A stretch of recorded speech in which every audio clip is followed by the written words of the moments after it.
ఆ రోజు వేశ్యవాటికలు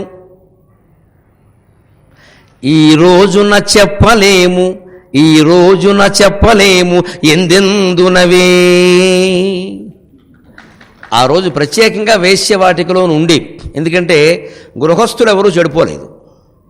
మొహమాటం లేకుండా ఆలోచించండి. వేశ్యావృత్తి ఎందుకు ఉండేది అంటే, సహజంగా పురుషుడు అన్నాక ఏవో కొన్ని అవలక్షణాలు ఉంటాయని ఒక వృత్తి ప్రత్యేకంగా పెట్టి ఆ అలవాటు ఉన్నవాళ్ళు ఎవరో అక్కడికి వెళ్ళేవారు. అందుకే కావ్యాల్లో ఆ వాటికల్ని వర్ణించారు కూడా. అప్పుడు అక్కడ ఆ రోజుల్లో ఎయిడ్స్ రోగం లేదు, ఏ రకమైన రోగము లేదు. వాళ్ళని గౌరవించారు. వాళ్ళు కేవలం వేశ్యలు కాదు, వాళ్ళు సంగీతంలో సాహిత్యంలో చాలా గొప్పవాళ్ళు, పండితులు, కావ్యాలు రాశారు వాళ్ళు. పైగా మేము ఫలానా వేశ్యకి నేను పుట్టానని ముద్దు పడని రాధికా సాంత్వనంలో ప్రతి ఆశ్వాసం వెనకాల గర్వంగా చెప్పుకుంది ఆవిడ. వాళ్ళంత గౌరవించేవారు, అది కులవృత్తిగా భావించేవారు. కాళహస్తి మహత్యంలో తల్లి పిల్లలకి బోధ చేస్తూ బ్రాహ్మణుడు వేదం చదవడం ఎంతో మనకి వేశ్యవృత్తి అంతే కాదనకూడదని చెప్పింది ఆవిడ. శతావధానులు ఉన్నారు, రంగాజమ్మమ్మ వాళ్ళు శతావధానులు. నిజంగా అంత పవిత్రంగా చూశారు. ఇవాళ సమాజంలో విచ్చలవిడితనం వ్యాపించి పబ్బులు క్లబ్బులు సంస్కృతి వ్యాపించిన తర్వాత ఎవరినీ నమ్మడానికి లేకుండా ఉంది. ఇవాళ పెళ్లి చేసుకుందామంటే మొగాళ్ళకి సరైన అమ్మాయిలు దొరకట్లా, అమ్మాయిలకి సరైన అబ్బాయిలు దొరకట్లా. శ్రీరామచంద్రుడు లాంటి మొగాడు, సీతాదేవి లాంటి సాధ్వి కావాలంటే దొరకరు. ఎందుకంటే నెట్లో దొరుకుతున్నారు అందరం. నెట్ అంటే తర్వాత నెట్టే, అది నట్టింట్లో దొరికితే నట్టింట్లో ఉంటారు, నెట్టింట్లో దొరికితే నెట్టేయడమే. పైగా అందులో కోరిక ఏమిటి? అబ్బాయి ఎటువంటి వాడు కావాలో ఆ గుణాలు, ఒక గుణం మంచివాడై ఉండాలి అనే మాట ఎక్కడ ఉండదండి అసలు. మీకు ఆ బయోడాటాలో ఆ వాన్స్ వాడు రాస్తారు కదా డిమాండ్లు, అది రాస్తే ఏముంటుందంటే ముందు 10K సంవత్సరానికి 10 లక్షలు సంపాదించాలి.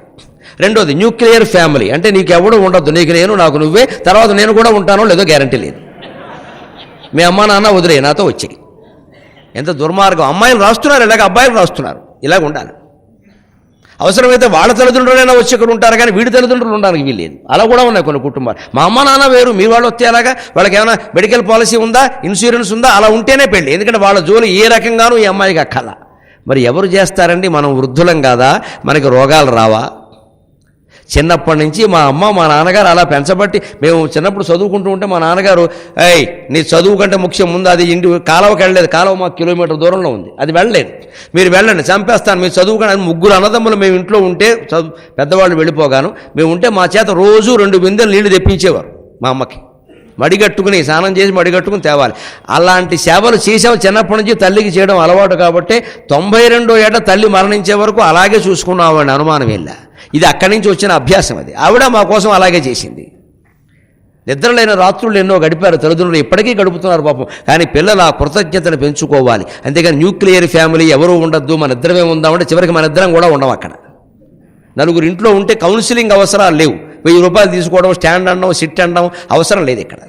ఆ పెద్దవాళ్ళు ఇంట్లో ఉండి చెబుతారు ధైర్యంగా, అప్పుడు ఆత్మహత్యలు జరగవు ఖచ్చితంగా. అది మన సంస్కృతి నుంచి గ్రహిద్దాం. ఆవేళ వేశ్యవాటికలు ఉన్నాయి, కానీ ఈవేళ వాటి అవసరం ఏం లేదంటే గొప్ప రాజ్యం అనుకోకండి. ఎవరేమిటో తెలియని పరిస్థితి ఉంది ఇక్కడ మనుషుల్లో, మగవాళ్ళైనా ఆడవాళ్ళైనా. అందుకని ఆవేళ అనాలు సరిపోయాయండి, ఈవేళ కోట్లు కూడా సరిపోయిన పరిస్థితి. పూతరేకులే. ఇప్పుడు పూతరేకులు రాజులు చేస్తే పూతరేకుల్లో ఉంటాయి, మన పోటుగాళ్ళని చేస్తే పాతరేకుల్లో ఉంటాయి. అందుకని వాళ్ళే చేయాలి. ఏ పిండి వంట ఎవరు చేయాలి? సున్నిపిండి, మినపసును అమ్మవారి ఇంట్లో బ్రహ్మాండంగా ఉంటుంది. మీరు తిన్నారో లేదు, నేను మా చౌదరి ఫ్రెండ్స్ని అడిగి ఇంటికి వెళ్ళి తింటూ ఉంటాను. శుభ్రంగా బ్రహ్మాండంగా మంచి రుచిగా చేస్తారు. బొబ్బట్లు, పులిహార బ్రాహ్మణులు బాగా చేస్తారు. పొడి, కారపొడి, కోమట్లు బాగా చేస్తారు. మీరు చూసిన రుచులు మేము చూడలేదులేండి. మంచి మొక్కజొన్న పొత్తులు, వ్యవసాయ పిండి బట్టలని రెడ్లు బాగా చేస్తారు. మరి అందుకని పాకుండలు అంటారు, అవి కాపులు బాగా చేస్తారు. అందుకని నేను అన్ని కులాల వాళ్ళతోనూ మంచి సంబంధాలు పెట్టుకున్నాను. ఏ పిండి వంట కావాలంటే వాళ్ళ ఇంటికి ఎడుతూ ఉంటాను గొడవ లేకుండా. అందుకని పూతరేకులు రాజులే చేయాలి, మనం చేస్తే పాతరేకులే. తిక్కన రచించిన ఆంధ్ర మహాభారతం విరాట పర్వంలో ధర్మరాజు భీముడికి నర్మగర్భంగా చేస్తున్న ఉపదేశం, క్లిష్ట పరిస్థితి ఎదురైనప్పుడు ఎదుటి వాళ్ళకి వేరే అర్థం వచ్చేలాగా, మన అనుకున్న వాళ్ళకి వేరే అర్థం వచ్చేలాగా చెప్పాలి, మాట్లాడాలి అంటే సంభాషణ నైపుణ్యం, కమ్యూనికేషన్ స్కిల్. ఈవేళ 3 నెలల శిక్షణ, 3000 భక్షణ. ఇదంతా ఆ పద్యంలో ఉంది, గమనించండి. చాలా మంచి పద్యం చదివారు. ఇంత గమనించి ధర్మరాజు చెబుతున్నాడు ఎంత నర్మగర్భంగా. ఎక్కడ చూశారండి? పైగా ఆ కంగారులో భీమాలు వచ్చేస్తుందన్నమాట. అక్కడ తిక్కన గారి చాతుర్యం. పద్యం మొదట్లో వాలలుడు అన్నాడు, ఆ ఆవేశంలో ఉన్నవాడు భీమా అంటాడు. ఉన్నదమ్ముడు. ఎందుకంటే ఎట్టి పరిస్థితుల్లో అసలైన మాట వచ్చేస్తుంది ఖచ్చితంగా. మీరు 100 భాషల్లో, గణేష్ గారు 14 భాషల్లో పండితులు. ఆయన నిద్రపోయినప్పుడు గట్టిగా ఓ గిల్లు గిల్లండి, కన్నడంలోనే అమ్మ అంటారు ఆయన. సంస్కృతంలో అందం కోసం ఆగరు, అక్కడ మండుతుంటే ఏం వాగుతారు? ఆయన మాతృభాష ఏదైతే అందులో అరుస్తారు. అలాగే ఆయన సహజంగా భీమా అనడం అనేవాడు భీమా అంటే మరి జీవిత భీమాను సమర్థించే అవకాశం లేదు. అప్పుడు కూడా తిక్కనగా ఔచిత్యం పాటించి వలలుండు అని వాడాడు. ఎంత నిగ్రహం అంటే ధర్మరాజుకి మనోనిగ్రహం అంటే ఇది.